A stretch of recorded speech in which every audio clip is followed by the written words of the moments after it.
带着兄妹俩去我们的小院看看。今天的天气很好，带上2个宝贝去看我们农村的小院子了。这是房东还没有交房给我之前的样子，院子里堆满了杂物。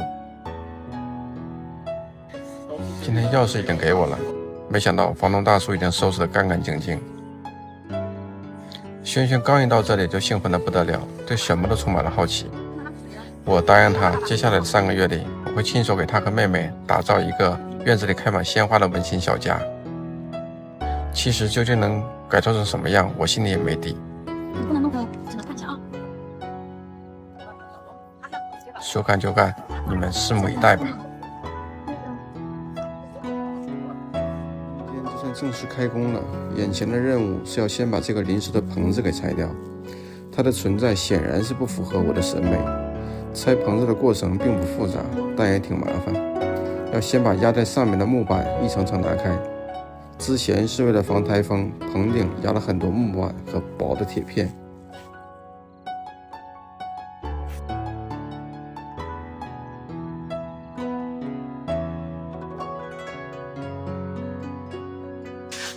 从网上买了一把手锯也到了，要先把带锯齿的锯片换成砂轮，只有砂轮才能够切割捆绑木头用的铁丝。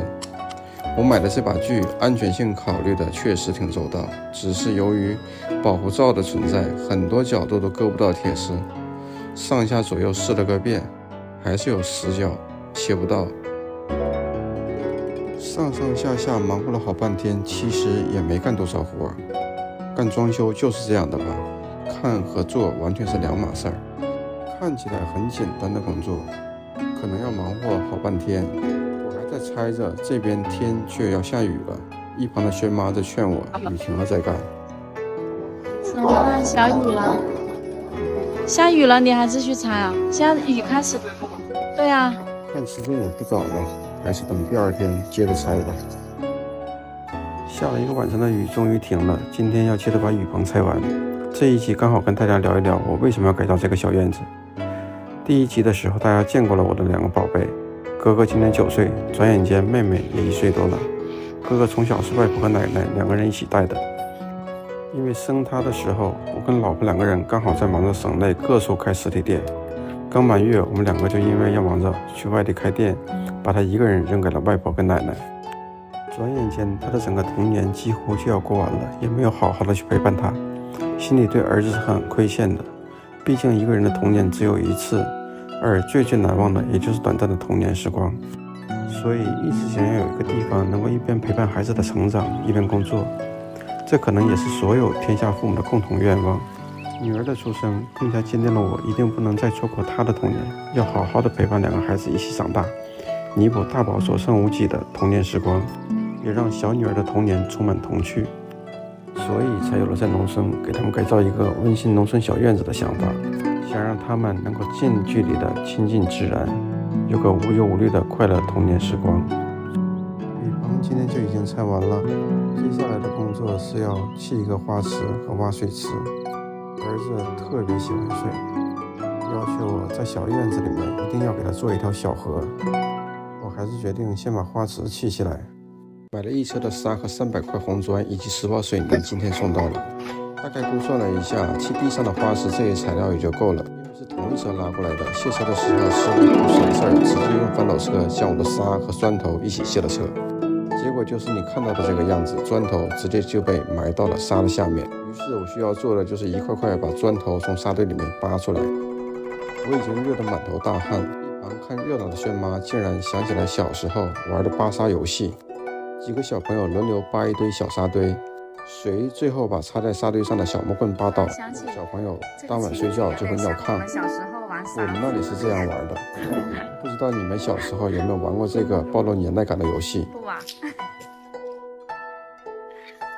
还是你玩吧。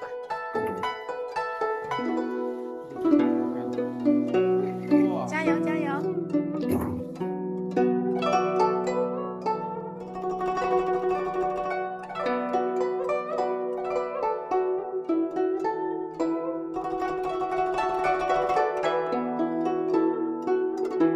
砖头都挖出来以后，时间还早，我就试着把花池的形状摆出来。大小应该就是这么大。花池的旁边准备种一棵大一点的树，就是你现在看到红砖摆出来的方框的位置。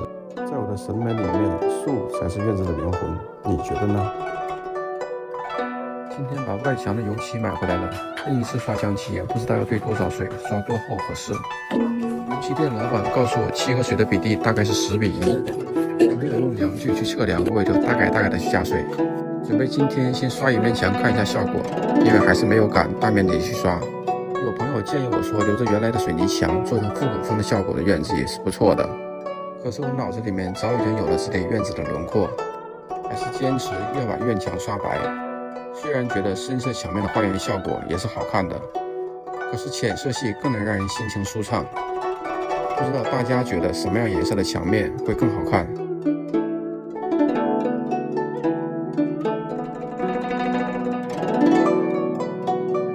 第一遍漆刷下来以后，发现只刷一遍肯定是不行的。底色是水泥灰，一遍漆根本就是盖不住底色，所以没等第一层漆干燥，我就马上刷了第2遍。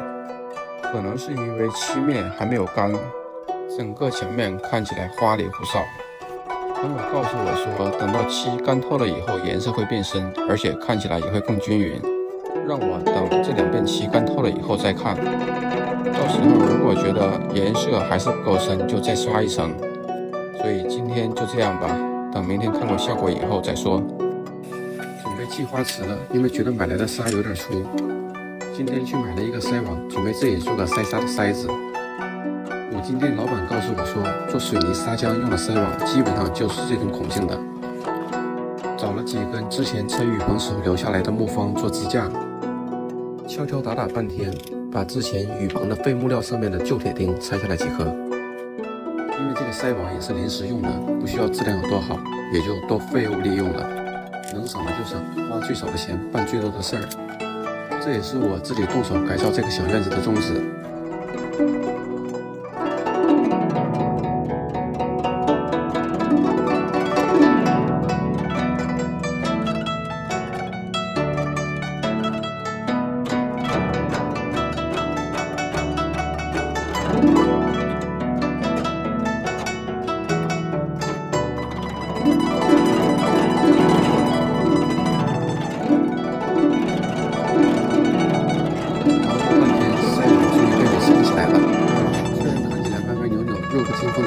但是能用，只是缠了2条沙，筛了一下以后，发现一个很严重的问题，粗沙几乎都能通过筛网的筛选。我是筛了个寂寞吗？今天的天气不错，不冷不热，很适合开工。站在院子里感觉还是挺好的。等到彻底改造好了以后，一定会更加舒服。今天的任务是把花池的地基打上，本来是不需要打地基的。只是因为我院子的地面从房子向大门的方向有一个不小的坡度，之前这样是为了排水，如果不打这个地基，直接砌砖，那么砖墙也会有肉眼可见的坡度。为了看起来舒服一点，我需要先用水泥砂浆把花池的地基打平。打地基就需要用到模板，之前雨棚拆下来的木板这一次又派上用场了。先记住水平仪以及直尺量出模板的尺寸，再用手锯锯开板条，用砖头固定。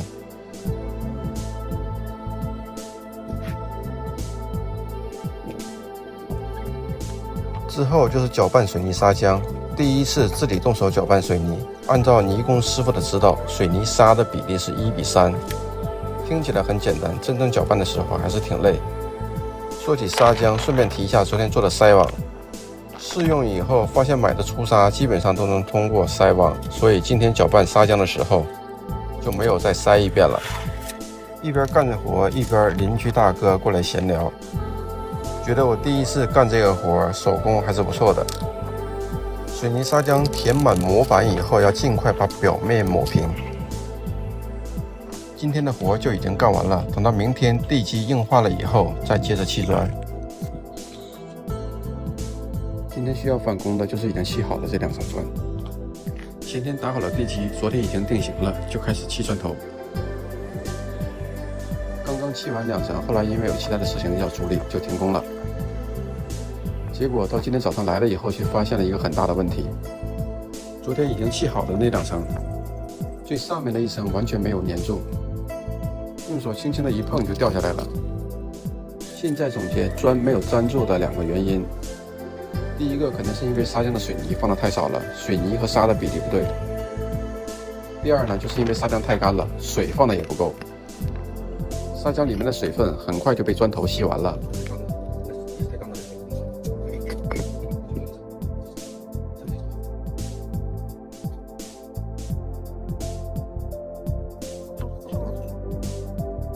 好在最下面的一层砖头跟地基粘的还是挺牢固。更庆幸的是，昨天只砌了2层，不然真的就欲哭无泪了。现在就只需要反攻最上面的一层。总结了今天失败的教训以后，明天就肯定不会再犯同样的错误，争取不再反攻，加油！今天准备把花池砌起来。经过昨天的失败，今天去搅拌砂浆的时候，把水泥的用量增加了1倍。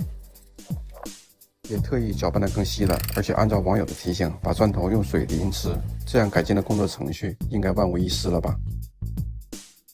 视频里面看到这个大肚便便的家伙是我儿子的干爹，也是我这边最好的兄弟。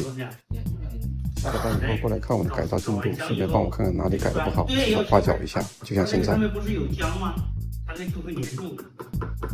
他也不是只会在一旁指手画脚，偶尔也会帮我干一点杂活，比如给砖头淋个水之类的，只是不想出镜。看，一不小心走到镜头前面来了。这玩意儿，以后的视频里面你会经常看到这个家伙的身影。有了他的陪伴，我每天在这里干活也不会觉得特别枯燥乏味。有事没事的互怼2句。别人在改造小院子的时候，镜头里面经常会出现小猫、小狗、小猪之类的萌宠，而我的视频里面只有这个胖男人。慢慢大家就会发现，其实这个胖男人他也是满腹经纶，人生总要有那么2个你怎么怼都不会在意的好兄弟，对吧？不知不觉已经砌了8层的砖头，高度应该够了。大家看看我的成品，人生第一次自己独立砌墙，看起来还算精美。不过好像发现了一个大问题，你看出来了吗？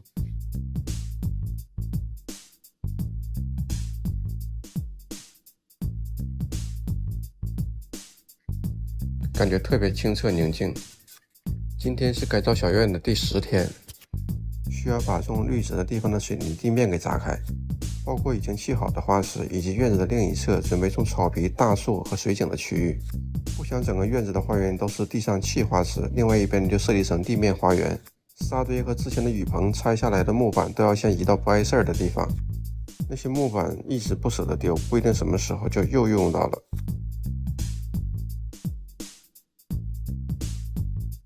第一次用电锤，没一会儿整只手臂都被震麻了，力道可比筋膜枪大多了。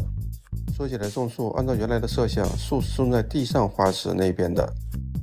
后来看了一下院子的整体布局，应该是换到另外一边更合适，因为大门是盖在砌花池那一边的。如果树种在那里，打开大门以后就是一棵树，好像感觉特别拥挤。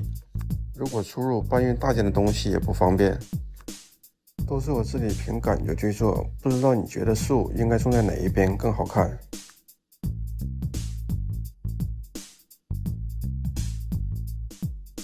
视频的播放速度是快进了100倍，所以看起来还是挺快挺解压。其实砸这点地面真的是开工以来最累的活儿。今天需要把这些水泥垃圾给拉走，为了加快进度，今天请了个小工帮忙。如果是自己干，可能要2天时间。多了个帮手，今天我就可以把花园里面需要的泥土一并给解决了。邻居告诉我，村头的荒地里面有塘泥可以挖。哦，上面没这坑，那儿就已经露出来土了，是吧？啊，那个土主要吗？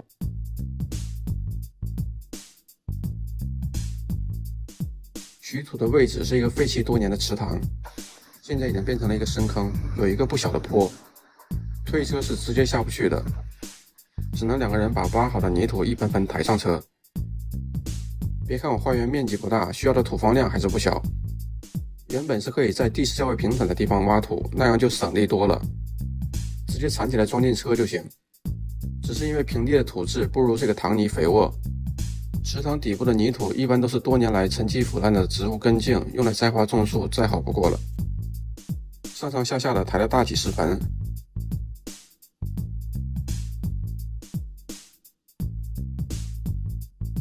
今天就先挖这么多，也差不多够用了。花园填起来了以后，明天就可以把绿植配栽上。今天买了2棵树回来，一棵是种到院子中间的那棵大树，另外2棵罗汉松其实买的时候也没有太想好应该栽在哪里合适，但是因为3棵一起买，老板给我优惠了几百块钱，就一车拖回来了。昨天没有准备栽这棵树的唐尼，事后赶紧又去挖了一车回来。视频上看起来并不算大的这棵树，这边叫白银，很名贵的树种，只是觉得树形自己还喜欢，就买下来了。第一次自己动手栽这样一棵6米高的树，才知道原来带着树根的树木原来是这么重的。3个人费了很大的劲儿才把它立起来。刚刚拖下车的时候就觉得树根有点小，不知道能不能栽活。看到别人栽树的时候，树根都是带一个很大的土球，我这棵树树根回来的时候只有一点点的土，感觉栽不活的风险还是挺大的。不管怎么样，至少现在院子里因为有了这样一棵大树，是不是顿时就觉得灵动了不少呢？栽完大树以后，觉得花园的墙角似乎适合栽一棵罗汉松，于是让师傅帮我一起把其中的1棵罗汉松暂时先栽到了那里，另外的1棵就等我先想好位置再说。花园需要的草皮需要预定，已经定好了，应该这2天就会到。趁草皮还没有栽上，明天先把剩下围墙的墙面给刷白。结果刚开工不久就遇到了糟心的事儿，刷墙还算顺利，院子里突然出现了几抹绿色，画面看起来都亮眼了很多。所以人与自然和谐相处是多么美的一件事儿。可是马上发生的就是一件很不和谐的事情，我竟然被蚂蚁给咬了，而且咬人的又是在南方泛滥成灾很多的那种红火蚁。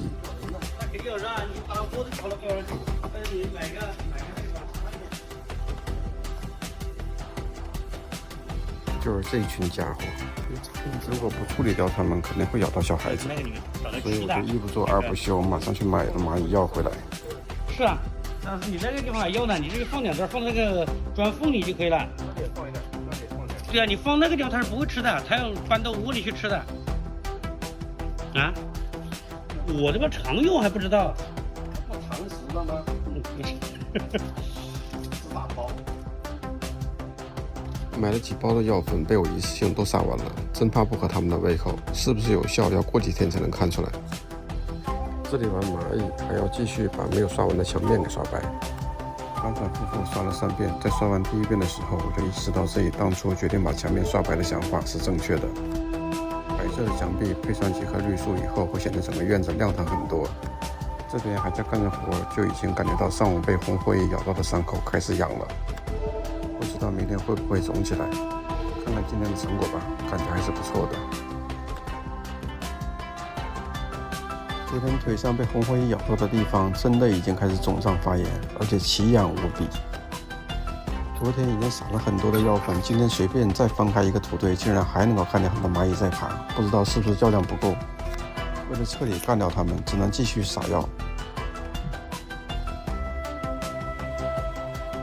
墙角的这棵罗汉松一直没有定好位置，趁朋友在这里帮我参考，赶紧先把位置确定了。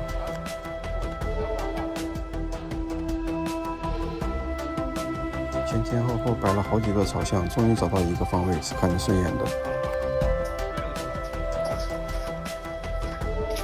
可以，就那样斜着。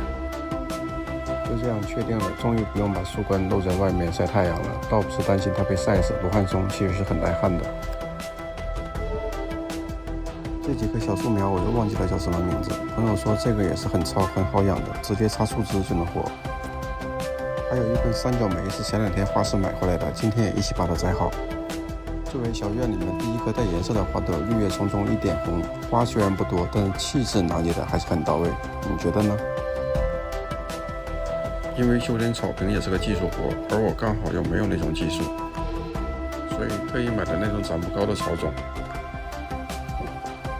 因为以前也种过需要修剪的那种，结果没过多久就被我养成了荒草丛生的感觉。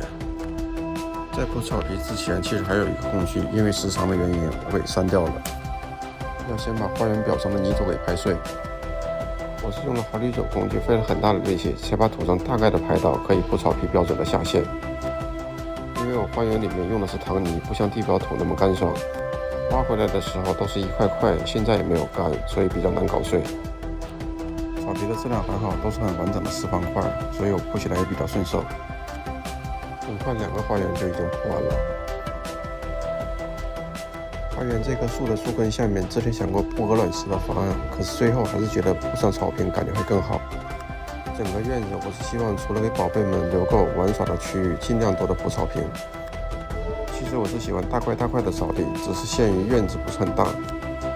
如果铺满了草皮，那么可以活动的区域就会很小。草皮铺完以后要赶快浇水，之后还有一个很重要的环节，就是用铁锹拍实，要让草皮跟花园土紧密粘连，这样才能生根。过几天缓苗以后就会好看多了。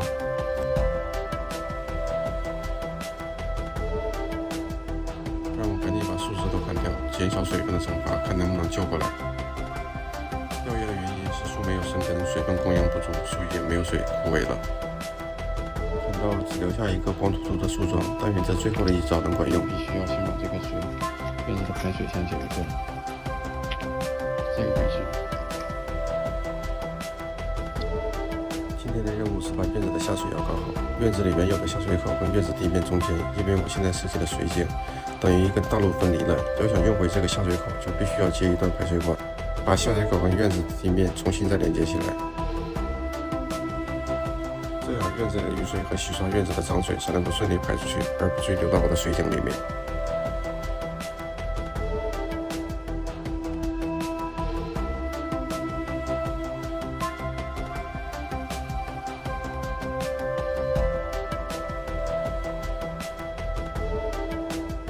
前前后后折腾2个小时，起火刷的是没灵胶，难看是难看了一点。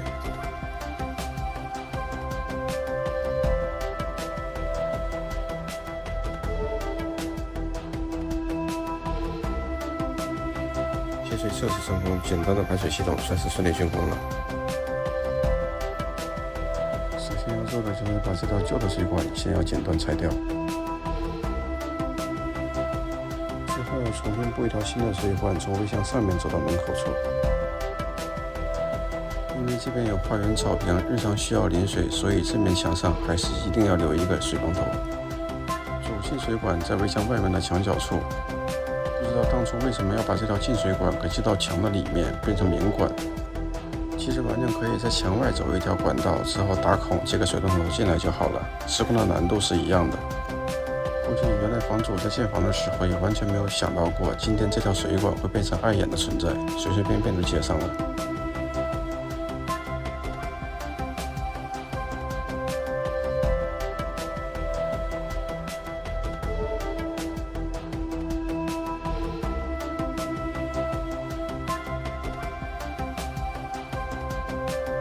原来刷墙漆的时候被旧水管遮住，刷不到的地方，现在都露出来了。水管接完以后，看时间还早，就顺便一起补了一遍墙漆。看看没有了那条旧水管的墙面，是不是看起来舒服多了？可是现在的造型完全没有起伏的状态。排水管是前天改好的，花园土等下要重新堆砌。这个管道除了下水滴漏要留在外面，其他部分等下都要埋进土里。为了防止跟主管道的接口松动漏水，要先把管路给固定了。用水泥砖头硬化，立漏周围用砖头围起来，用来积水。因为没有专用的敲砖的工具，硬生生用磨机把砖头给切开了。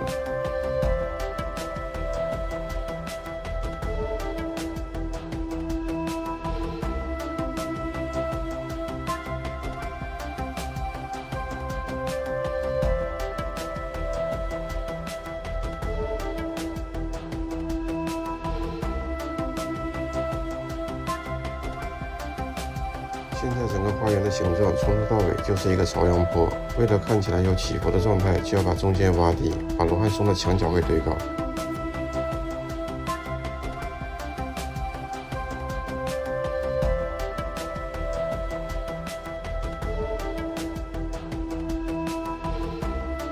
草皮重新铺过以后，还是一样要用铁锹给拍实。修整过的花园是不是看着要比一开始顺眼了一点？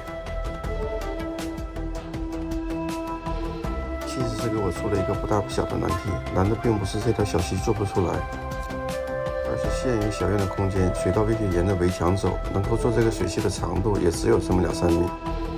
水道够长是可以做出流淌的状态的，可是这么短的水道，怕是最后被我做成个池塘。自己也不知道会折腾出什么效果，边做边修正吧。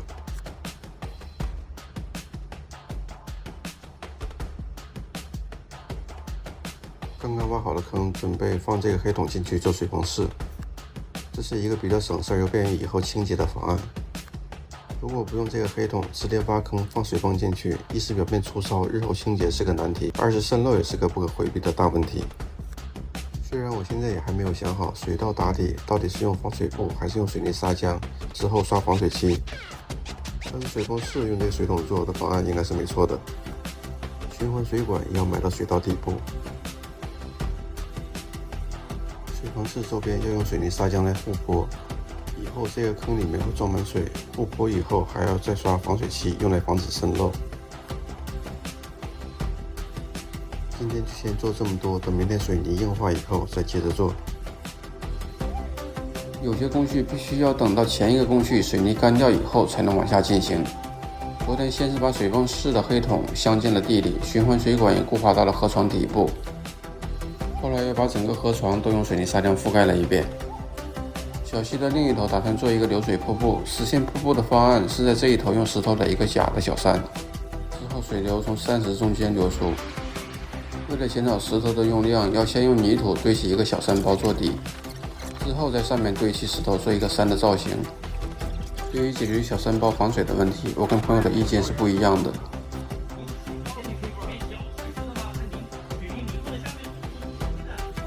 他的意见是用防水布来覆盖小土包，这样解决防水，而我更倾向于直接在土包上覆盖水泥砂浆。无论选择哪一种方案，在山石旁边种一棵竹子是必须的，搭配白墙、山石、流水会很有意境。最终我还是决定直接用水泥砂浆来覆盖土包，这样就可以不用为如何阻挡住黑色的塑料而伤脑筋。这个水道岸边的不规则小坑是当时砸地面时候留下的，索性用水泥护一下坡。到时可以种一棵小绿植也是不错的。岸边做上一圈拦水坝，这样小院的雨水就可以顺利流到下水道，而不会流进水井池。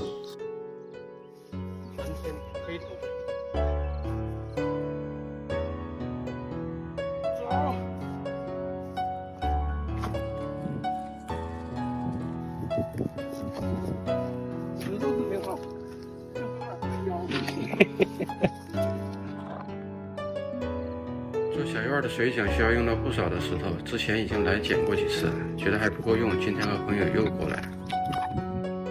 以前好像在网上看到有个说法，说的是男人喜欢石头，女人喜欢花。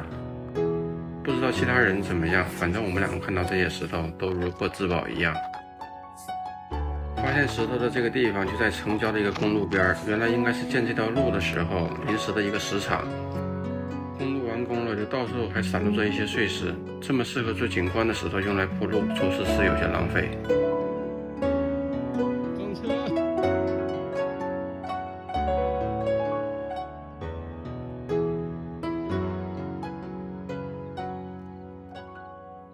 这应该是够用了，明天应该可以把假山给垒起来。如果说搬石头是体力活，那么摆石头还真是个技术活。要把不同形状的石头一块块垒起来，既要摆稳又要好看。反反复复摆了几次的造型，终于有了大概的想法。最终确认方案之前，要再后刷一遍水泥来打底。首先是要保证假山不至于渗水，当然这等水泥干掉以后，必须要再刷一层防水漆。这个黑色的塑料桶就做蓄水池来用，前面切了个细长的出水口，因为想要假山中间的流水有一个瀑布的造型，就想到了这个最廉价也最简单的解决方案。水井的供电线路还没有做好，就临时把水盆接上了外部的电源，试一下水。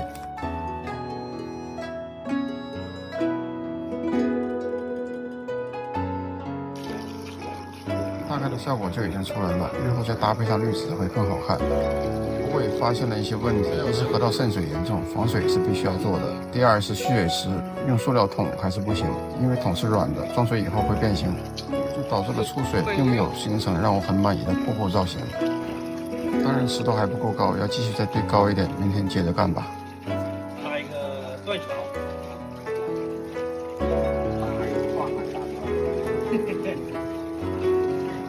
那个时候还没有被沙土埋，看起来也要比现在完好得多，没有腐烂的这么厉害。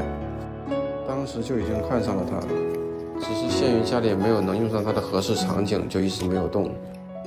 没想到过了2年时间还在这儿，只是感叹大自然的消化能力如此之强。这2天刚好在做水景，就想到了假山瀑布配这个朽木，也会别有一番意境。好不容易折腾到了路边，结果木头从中间裂开了。客厅真的已经朽到了极限。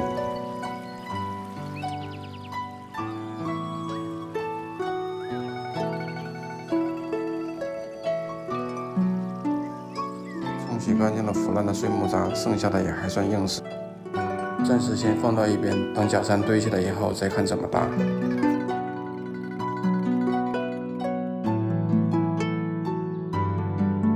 那也别冲干净了，你先让掌握冲干净吧。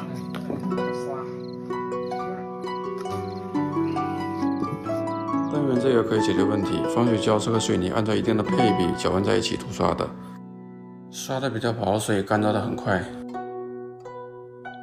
时间还早，就把早2天到货的瀑布出水口给换上。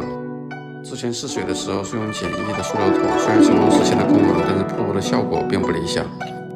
希望换上这个专用的出水口以后，会达到自己想要的状态。假山的进水管是硬管，这个出水口在假山上的位置又要相对固定，所以在连接进水管和这个出水口的时候，还是费了不少的力。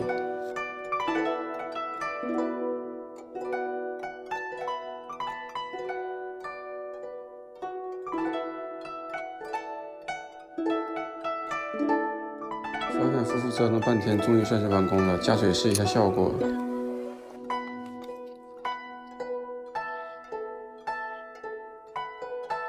这样我的水电工程就算是完工了。之后慢慢河道里搭配一些碎石，还有昨天挖的那个朽木，效果应该就出来了。今天的任务是把院子里的2个坑给填上，一个是现在看到的这个圆的。这个坑是当时挖出来准备种树的，挖完之后才发现坑挖得太靠近围墙，而且对着房门看着别扭。另外从院子的整体布局，它也没在黄金分割点上，如果树种在那里，应该是不好看的。所以就又在旁边重新挖了一个，这个就需要填上，并且用水泥硬化。突然想起了一句很应景的话：生活不就是一个又一个的坑吗？我们需要一个接一个的去填吗？这不刚填完这个，又得填下一个。苦恼的是，这个坑要现挖现填，因为一开始这里面都填满了糖泥，本来都准备种草皮。后来发现，如果是那样，按照现有的造型肯定是不好看的，就干脆把土堆堆成小山包以后，做一个波浪的造型，撒些小石子也还是不错。因为糖泥是软的，如果直接撒石子在上面，要不了几天就会把石子踩进土里，所以必须把泥巴挖出来，再填沙进去，一样需要用水泥硬化。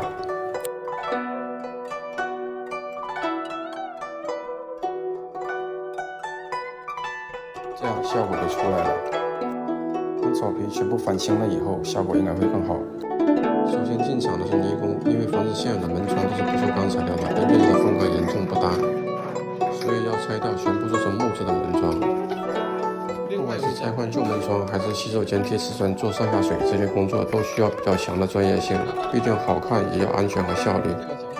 这个活如果靠我自己做完，可能没一个月的时间是搞不定的。虽然改造房子需要的泥水工程并不多，毕竟看和做、会做和能做，并且要做得快是2码事，所以就请了专业的泥水师傅来做，2、3个人答应我3天时间可以搞定。接收完施工需要的材料，我也就插不上什么手了。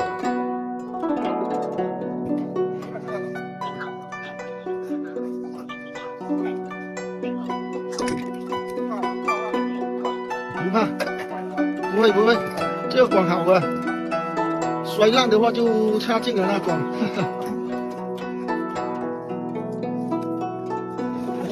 到第1天晚上接完儿子放学，再过来看的时候，下水管就已经快铺设好了。这里已经交给师傅去干，明天就准备去折腾一下房子后面的菜园，准备先把种菜的土地给平整出来。院子花园的改造基本上已经完成了，房子内部的改造也已经请了泥水师傅在做。今天一早带上老爸一起来帮我折腾这个小菜园。除了这个房子，一起看到了房前的小院子，另外也是看到了房后还有这样一片荒地，可以改造成一个不错的菜园。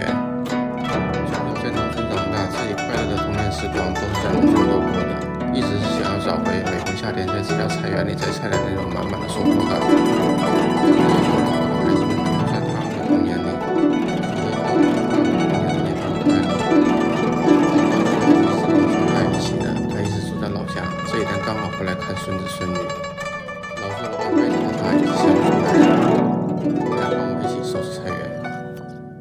别人眼里，父亲是个特别乐观的人，但是跟我在一起从来没有开过玩笑。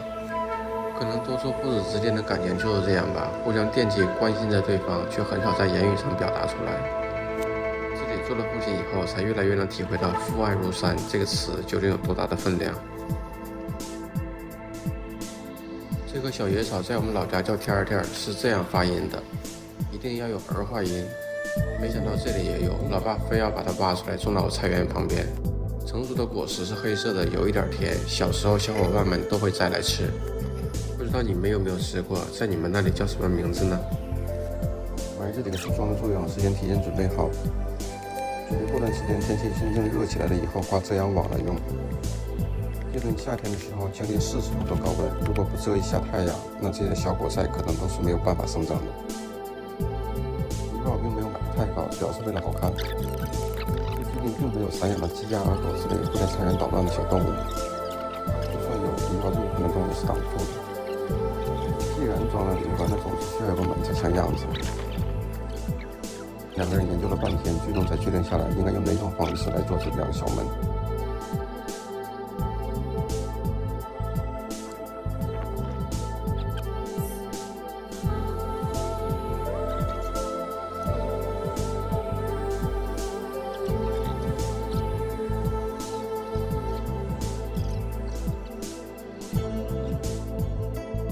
开能关，虽然做工并不是很精致，起码功能具备。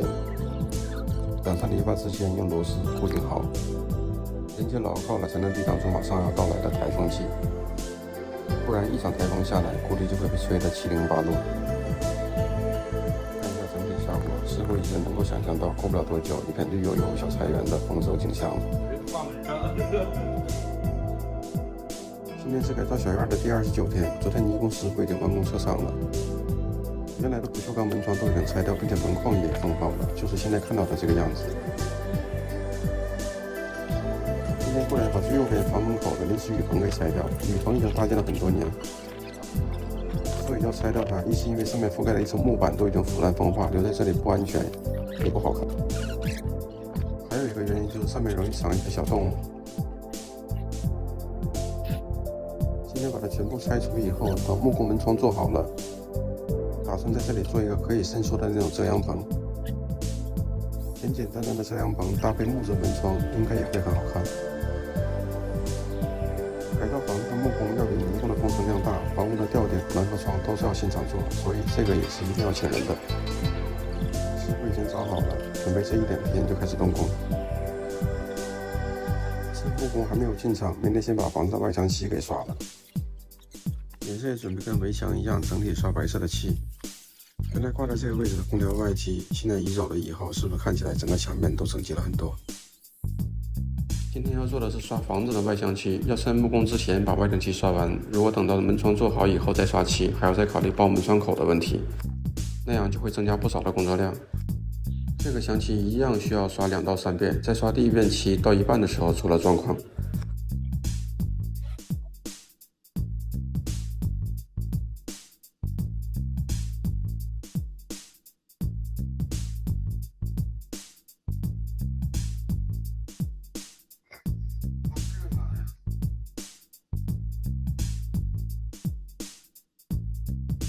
门口有几块砖头需要搬走，在搬这几块砖头的时候，突然之间发现侧面爬了3只小壁虎。虽然小的壁虎是益虫，可是长相并不十分讨喜。如果让我突然之间看到1只，或许还能接受。可是这么近距离的一起入眼3只，确实觉得惊悚。条件反射似的把手上的砖头扔掉了，结果就不小心误伤到了其中的1只。估计被砖头砸到以后，它一定是凶多吉少了，也只能默默为这条小生命祈祷，在不恰当时间出现在了一个不该出现的地方。虽然内疚，却也实在没有办法。上下我各刷了1遍，应该是差不多了。又1遍。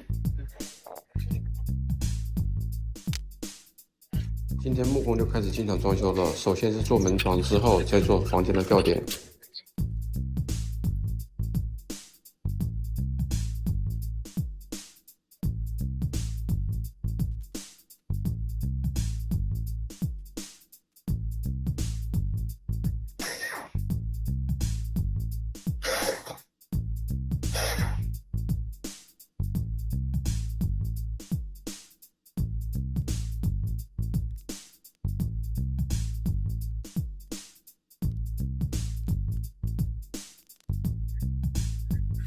虽然前期已经和师傅定好了方案，但是偶尔还是要根据现场情况做一些调整。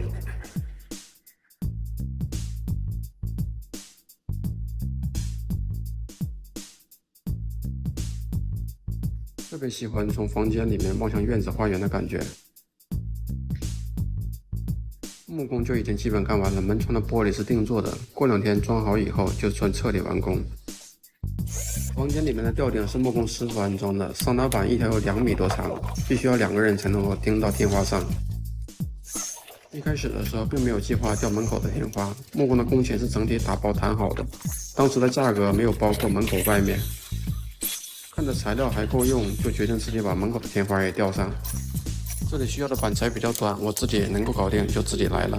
第一次做木工，虽然做工肯定没有专业的师傅精细，就如同院子里面砌的花池，如果不仔细看还看得过眼，但是仔细看过去，砖头之间可以说是千疮百孔。毕竟不管是泥水工还是今天的木工，都是平生第一次去做。可是当初决定装修这个小院子的初衷是自己动手，更看重的是这个过程，而并不十分在意细节。只要自己知道是在做着一件有意义的事就好了。吊这一部分的天花，视频里面看到的只是钉这一层桑拿板，其实更繁杂的工作是吊顶的打底。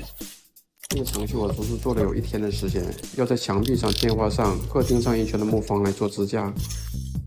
因为天花的材料是隔热的泡沫板，它是不能够直接吊顶的，做的支架才能够承受桑拿板的重量。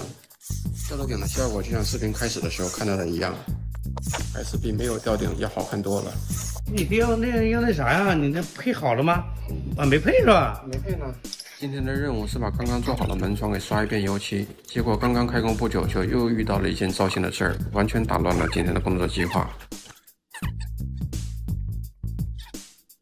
你着急不？不着急。你要着急你就帮我下边。嘿嘿，真周爽。可以了。可以了。为了健康环保，我买的是水性的木漆漆，1小桶就要300块。想着门窗面积不大，1桶油漆也就够用了，就想着尽量用好一点。原漆是不带颜色的，需要用色精来调出自己需要的颜色。在刷第一扇门的时候，为了方便，把油漆桶放在了气泵机上面。哦。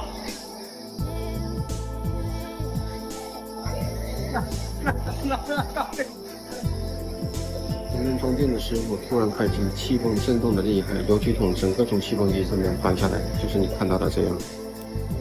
听到朋友的坏笑，想必大家已经感受到我内心策马奔腾的1万条羊驼。在你出状况的时候，能在旁边发出哑铃一般笑声的，那一定是损友无疑了。看着手里的空桶，基于们这一个疏忽大意，浪费了300块，也完全打断了工作进度，只有下午再去买一桶油漆接着刷。看着这前后的变化，还是有一丝的成就感。今天木工师傅过来把门窗的玻璃给装上，我的任务是把院子里这段时间的木工垃圾给清理掉。还记得之前拆掉的那个房前的临时雨棚吗？现在在同一个位置，把新做的遮阳棚也装好了，就是现在镜头里面看到的这个，是昨天晚上跟电工师傅2个人一起加班装好的。院子的水电工程还没有完工，到现在为止晚上还没有照明的灯光。我们2个人是打着手电筒安装的，光线不好也就没有录像。现在看起来这个遮阳棚简直就是整个房子的点睛之笔，不管是颜色还是造型，自己是越看越喜欢。相比于它几百块的价格，有这样的效果，还是觉得这个设计是很成功的。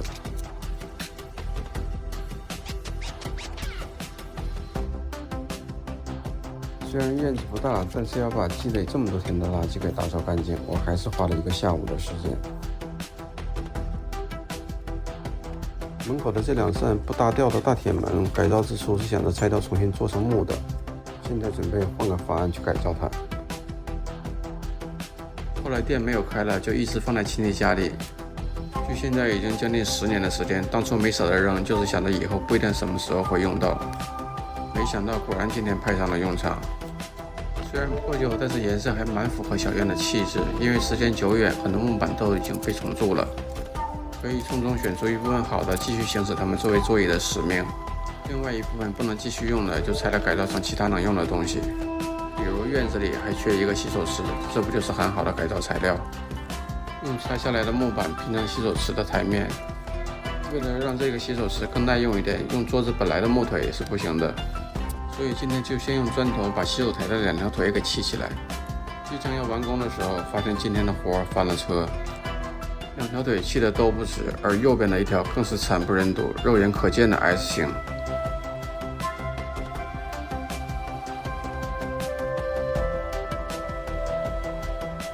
这丑的实在是看不下去，没办法，只能拆了重来。虽然重新砌完以后，还是跟好看这2个字搭不上边儿，至少也还看得过眼。小院装修的第36天，今天电工师傅过来把院子里的供电线路给继续做完。我的任务是安装小院的氛围灯带，因为是下午才开工，所以今天肯定是装不完的，只能装多少算多少。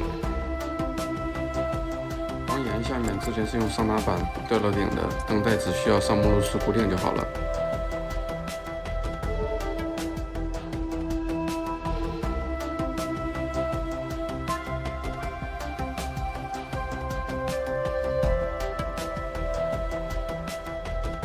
比较麻烦的是围墙4周的灯带安装，要把灯带固定在上面，首先就需要用纯泥钻先打孔，之后才能扭螺丝进去。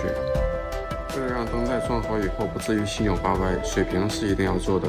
我买的这个水平仪是那种功能最简单的，没有办法放到地面上面测量围墙顶端的水平，只能把仪器放到跟打孔位置在同一个平面上，结果就只能用这种最傻瓜的办法，把桌椅板凳叠到跟围墙顶端差不多的高度。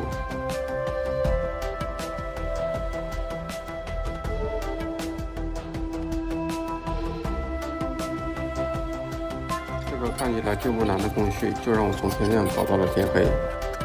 看在房檐上面亮灯以后的效果，的确是给这个旧房子增色了不少。打孔的位置铺一遍外墙油漆，等明天继续干。今天一早过来继续安装昨天没有安装完的氛围灯。因为昨晚围墙上面已经打好了螺丝孔，今天的工作就变得简单多了。刚好朋友过来参观我的工程进度，顺便又被我扎了苦力。2个人干活的效率自然比1个人要高很多。如果是我1个人，可能这点活又够我忙活一整天。有他帮忙，到中午的时候就已经把围墙上面的灯带安装完了。到下午自己过来把水井和花园绿植的周边也围绕上一圈。灯带是用在室外的，所以接头的防水必须要做好。特别是要穿过水井的这一段比较容易进水，灯带的连接就要更加谨慎。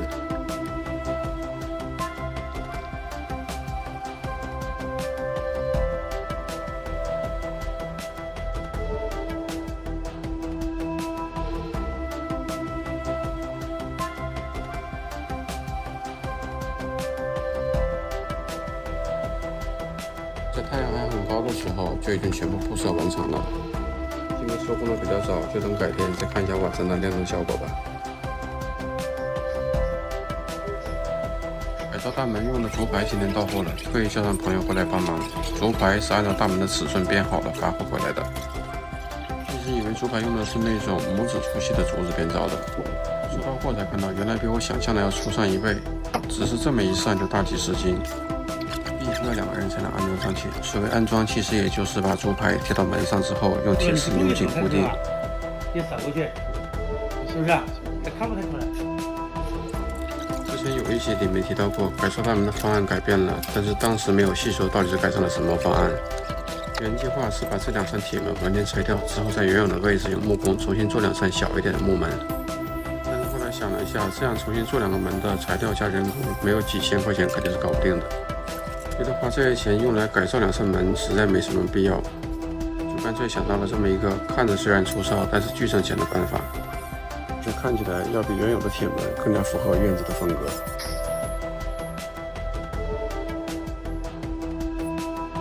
门锁还是保留原有铁门上的插销锁，所以就在原来插销的位置开了个口子。这个活还是花了我不少的功夫。不过这样改完之后，感觉还是不错的。因为2个立柱砌得太高了，应该矮2层砖头的高度就是合适的。没办法，为了以后不会每天看到这2条大长腿就觉得糟心，还是决定重来。任何一件事情重来都是有代价的。完犊子了！首先是本来只想着在上面砸掉2层砖头就好了，结果劲儿使大了，整个立柱从根部断裂。随后就是在想要把之前已经粘过的水泥敲开，结果钻头也断了。好在柱子的中间部分还3连的算牢固，对整体归位，把下面重新填充水泥上浆。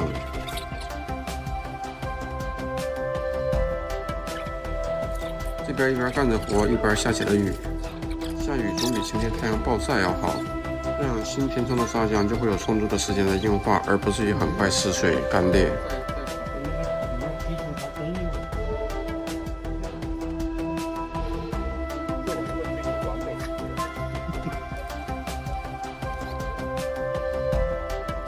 摆了2层的砖头以后，再铺上这2头铝管，看起来就顺眼多了。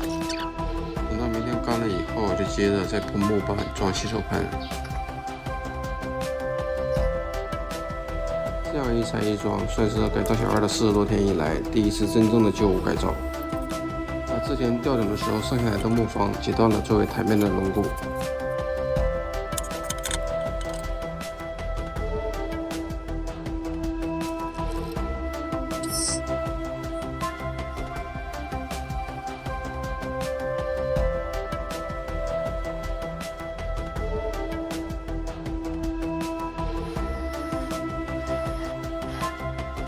因为是因为室外常年的风吹日晒，再加上洗手池周边肯定少不了雨淋和水浸，所以不管是作为轮毂的木方还是台面的木板，都必须要刷一遍防水漆。只是因为要控制视频时长的原因，刷漆的这一段就没有剪进来。原木油漆也是之前刷门窗的时候剩下来的木漆漆。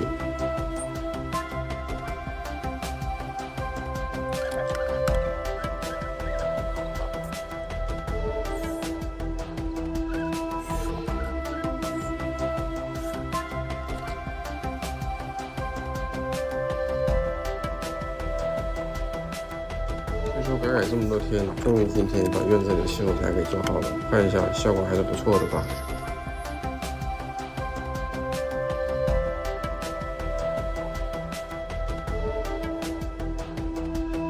你给弄死了。不然拿回去。你先放在那爬嘛。别让它咬了你。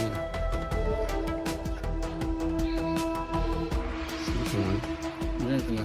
不认识，不然没有。装死了，开始。装死了，它已经不动了。他装死还是真死？装死。是啊，你看这种很喜欢装死。菜园已经平整完有一段时间了，今天终于有空过来把菜给种上。一下子买了11种菜籽，都是我小时候家里菜园会种的品种。与其我是在种菜，不如说我是在种回忆。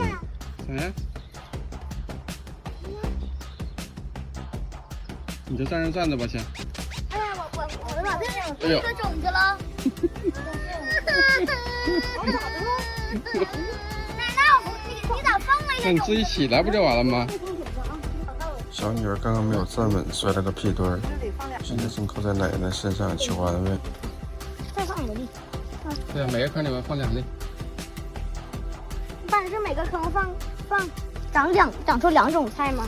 不是啊，2粒是一种菜啊。来这边还有坑。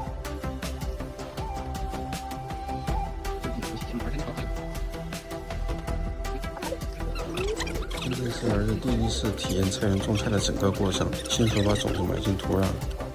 虽然笨手笨脚，但是开始的时候学的还算蛮有兴趣。我没有。把它盖平就行。不用，这样等一下，把它盖平。这是你亲手种的，过两天你看到它发芽了以后，你就会特别有成就感。那个。刚当初那个家伙开始的时候学的还算有兴趣，之后时不时的过来帮一下忙，之后就不知道又补到什么东西去了。